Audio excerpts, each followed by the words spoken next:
Well, switching gears to the war in Ukraine, U.S. officials confirm Putin's top aides are misleading him about just how badly the war is going for Russia. This coming after an hours-long phone call today between President Biden and Ukrainian President Zelenskyy, allocating an additional $500 million in aid to the battered country.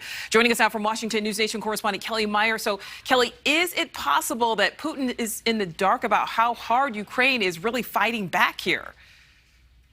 Well, that's what the Pentagon is telling me today. U.S. officials say Putin's inner circle, this is the group of his closest advisors, aren't telling him the truth. The White House, the Pentagon, all confirming that intelligence, that Putin's advisors are giving him the wrong information, afraid of what he may say if they tell him the war isn't going his way. The truth, U.S. officials say, is that his forces are being pushed back by Ukrainian troops in several parts of the country. Russia claiming during peace talks they were scaling back troops. The Pentagon calling their bluff, saying they are seeing a small percentage of Russian troops that are repositioning.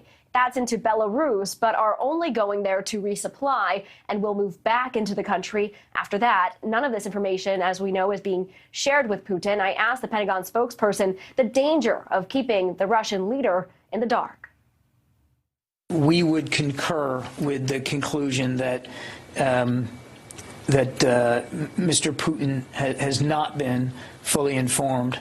The fact that he may not have all the context, that he may not fully understand the degree to which his forces are failing in Ukraine, that's a little discomforting, to be honest with you.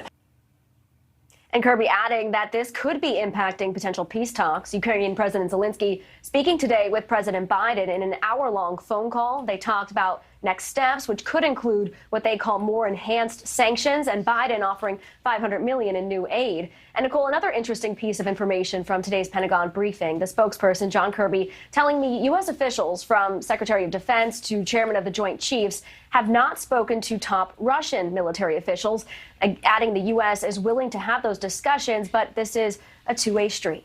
Nichole? Absolutely. All right, Kelly, thank you for that. Thank you for watching. Click the red subscribe button below so you can get more of NewsNation's fact-driven, unbiased coverage.